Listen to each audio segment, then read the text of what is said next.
আসসালামু আলাইকুম। আমি লিলি, বাংলাদেশি ব্লগার। লিলিস ফ্যামিলিতে সবাইকে আরও একবার স্বাগত জানাই। কাছে কিংবা দূরে, দেশে বা দেশের বাহিরে যে যেখান থেকে আমার আজকের ভিডিওটি দেখছেন, আশা করি আল্লাহর অশেষ রহমতে সবাই ভালো আছেন, সুস্থ আছেন। শুকর আলহামদুলিল্লাহ, আমরাও বেশ ভালো আছি।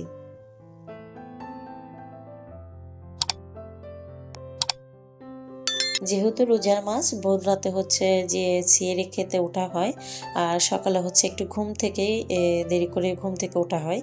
তো তার কারণে হচ্ছে প্রতিদিন উঠতে উঠতে 7:30 কি 8টা বেজে যায়।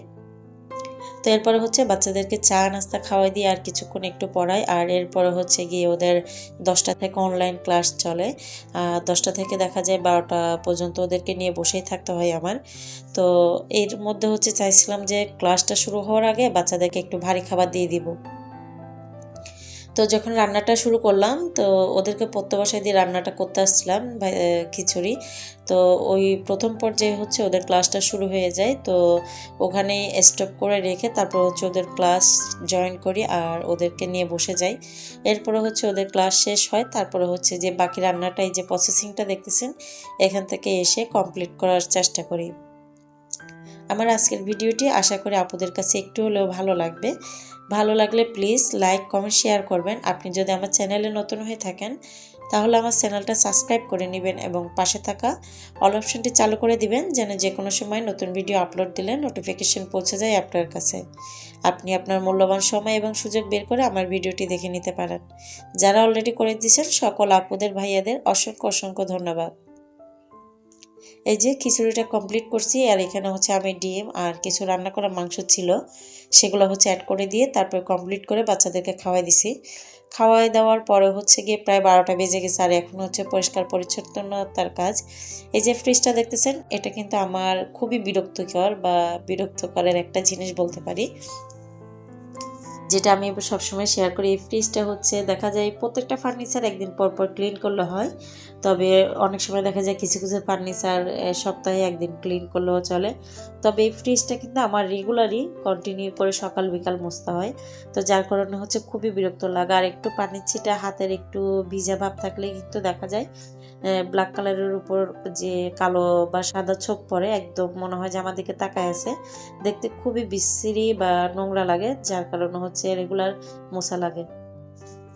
তো এই যে, আর বাচ্চাদের কথা কি বলবো, দেখলেনই তো যে সোফাতে কিভাবে রং করছে। শুধু সোফা বললে ভুল হবে, প্রত্যেকটা জিনিসই কিন্তু ওরা রং করে, মানে দেওয়াল থেকে শুরু করে সোফা, ফার্নিচার, মানে চেয়ার টেবিল, কোনো কিছু যে বাদ দিচ্ছে এমন না। তো সব কিছুতে কিন্তু ওরা রং করার চেষ্টা করতেছে, তো আমিও পরিষ্কার করে না রাখার চেষ্টা করতেছি। তো এই হচ্ছে প্রতিযোগিতার পালা বা প্রতিযোগিতার একটা ব্যাপার বলতে পারেন। এই রঙগুলো যখন ঘষাঘষি করে তখন হচ্ছে যে গ্লাসের নিচের যে অংশটা থাকে, এখানে কিন্তু খুবই ময়লা জমে যায়। তো আমি মাঝে মধ্যে গ্লাসটা তুলে এভাবে হচ্ছে ক্লিন করে নিই। এই যে মুছামুছি বা ঝাড়াঝাড়ির যে কাজটা ছিল, কিছুটা আপনাদের সাথে শেয়ার করছি, আর কিছুটা হচ্ছে অফ ক্যামেরায় করে নিচ্ছি তাড়াহুড়া করে। তারপরে হচ্ছে যে মেঝেটা পরিষ্কার করে নিচ্ছি। এই যে দেখেন টেবিলটা পরিষ্কার করছি, টেবিলের এই যে চারপাশ থেকে কত নোংরা পড়ছে নিচে। তো সবগুলো নোংরা হচ্ছে পরিষ্কার করে মুছে নিলাম।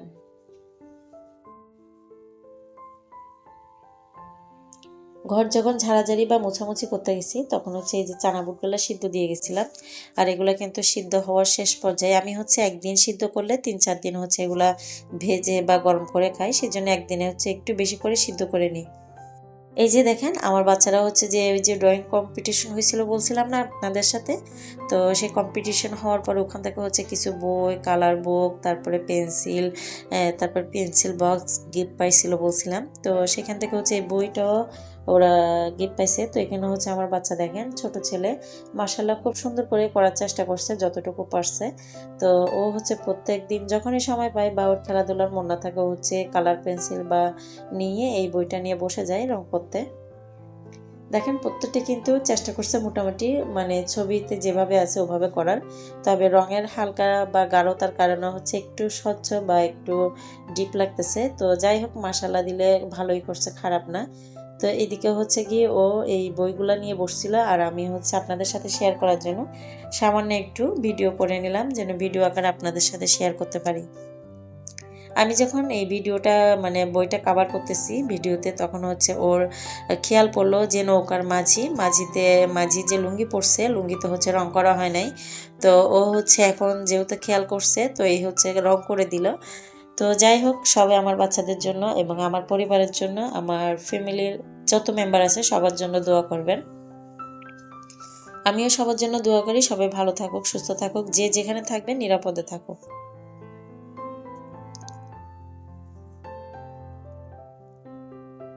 এই যে আমার বড় ছেলে, ও কিন্তু খুব ভালোই করে, খারাপ না। আমার বড় ছেলেও কিন্তু ছোট ছেলের পাশে বসে বসে রং করতেছে। তো আমার ছোট ছেলে ওই দেখেন কিভাবে রং করতেছে। ও কিন্তু আগে সাইডেরটা কাভার করে, কারণ ওদের স্কুলের ম্যাম কিন্তু বলছে আগে সাইডটা কাভার করে পরে হচ্ছে ভিতরের গুলো করবা। তো স্কুলে যেভাবে শিখেছে ও কিন্তু ওভাবে করার চেষ্টা করে। তবে বড় ছেলেটা একটু এলোমেলো, ও কিন্তু ওইভাবে করে না, মানে ও হচ্ছে ওর ইচ্ছা মতো যেখান থেকে সেখান থেকে করে। আর মেয়েটাও হচ্ছে সেম বড় ভাইয়ের মতো, মানে ওর স্বভাব চরিত্র আর আমার বড় ছেলের স্বভাব চরিত্র কিন্তু একই রকম। তবে আমার এই যে মেজো ছেলেটা, এ কিন্তু অন্যরকম। ও কিন্তু সব কিছু টেকনোলজি মানে বুদ্ধি, নিজের বুদ্ধি যতটুকু আছে ও সেখানে ইউজ করার চেষ্টা করে যে কোনো কাজে। সেটা ও গেমস খেলুক বা ড্রয়িং করুক বা কালার করুক, যে কোনো কাজে ও চেষ্টা করে মানে একটা জিনিস বুঝে তারপরে হচ্ছে করার। এই যে বড় ছেলে দেখেন স্ট্রবেরিতে রং করছে উনি। তো স্ট্রবেরির কালার তো যাই হোক, তবে ওই যে নিচে লেখাগুলো আছে ওগুলো কিন্তু ভালোভাবে করার চেষ্টা করে, বা বিভিন্ন কালার ও অ্যাড করে করে মানে যেটা মাল্টি কালার সেটা হচ্ছে আনার চেষ্টা করে। তো দেখেন এই এক একটার পাশে কিন্তু এক একটা হালকা ইয়েলো, তারপরে গ্রিন, রেড, এগুলা দিয়ে দিয়ে কিন্তু ও চেষ্টা করতেছে মানে লেখাগুলো সুন্দর করার। তবে ওর ড্রয়িংগুলো দেখেন কি অবস্থা করছে। তবে যাই করে, এক একজনের এক এক প্রতিভা থাকে বা এক একজনের বুদ্ধিমাত্রা এক এক রকম থাকে। যার যেরকম আছে মাশাআল্লাহ, আল্লাহর দরবারে শুকরিয়া জ্ঞাপন করি। এরপরে হচ্ছে এই যে রান্নাবান্নার পালা। তো রান্নাবান্না করার জন্য আমি হচ্ছে বিকালবেলা ওদের যে ড্রয়িং করতেছিল ওখান থেকে হচ্ছে ওরা করতেছিল, আর মেয়েটা হচ্ছে ঘুম ছিল। তো এই ফাঁকে হচ্ছে রান্নাঘরে চলে আসছি। এখানে হচ্ছে আমি কিছু চিকেন ফ্রাই করে নিছি আর মশলাটা কষাই নিছি। চিকেনগুলো কিন্তু আমি হালকাভাবে ফ্রাই করছি, বেশি গাঢ় করি নাই, মানে সিম্পলভাবে ফ্রাই করে তারপর হচ্ছে একটু ভুনা করে নিব। আমার আজকের ভিডিওতে যদি কথায় বা কাজে কোনো ভুল ত্রুটি হয়ে থাকে সবাই ক্ষমা সুন্দর দৃষ্টিতে দেখবেন। কারণ হচ্ছে একটাই, আমি হচ্ছে এবছর বেশি ঠান্ডা চলে গেছে বলবো, তারপরেও কিন্তু দেখেন আমার অবস্থা, আমার গলা শুনে সবাই বুঝতে পারতেছেন আমার যে কি অবস্থা দিয়ে যাচ্ছে। তো এই কারণে হচ্ছে ভিডিও মেক করলেও হচ্ছে ভয়েস ওভার করতে পারি না, অনেক সময় অনেক প্রবলেম হয়ে যায় বা কথা বলতে সমস্যা হয়। তো যাই হোক, এই যে রান্না কমপ্লিট করে নিচ্ছি একে একে। তো এখানে হচ্ছে মাংসগুলোর সাথে মশলাটা ভালোভাবে কষাই নিছি। এই পর্যায়ে হচ্ছে সামান্য একটু পানি দিয়ে দিছি মাংসটা সিদ্ধ হওয়ার জন্য। আর তারপর হচ্ছে কিছুক্ষণ ঢেকে রান্নাটা কমপ্লিট করে নিব। যেহেতু রোজার মাস আর খাওয়া দাওয়ার হচ্ছে একদমই হয় না, সন্ধ্যা রাতেতে একদমই তেমন একটা ভাত খাওয়া হয় না, খুবই কম। আর সেজন্য যা করি সিয়ারির জন্য একটু ভালোভাবে করে নেওয়ার চেষ্টা করি, সিম্পলভাবে বা সাদামাটা যাই আছে সেটা একটু ভালোভাবে করে নিই।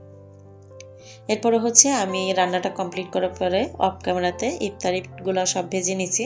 আর এই যে আজকে একদম সিম্পলভাবে ইফতারের প্লেট ছিল এরকমই সাদামাটা। যাই হোক, আজকের ভিডিও এখানে শেষ করব। সবাই ভালো থাকবেন, সুস্থ থাকবেন, আমার জন্য দোয়া করবেন। আল্লাহ হাফেজ, আসসালামু আলাইকুম।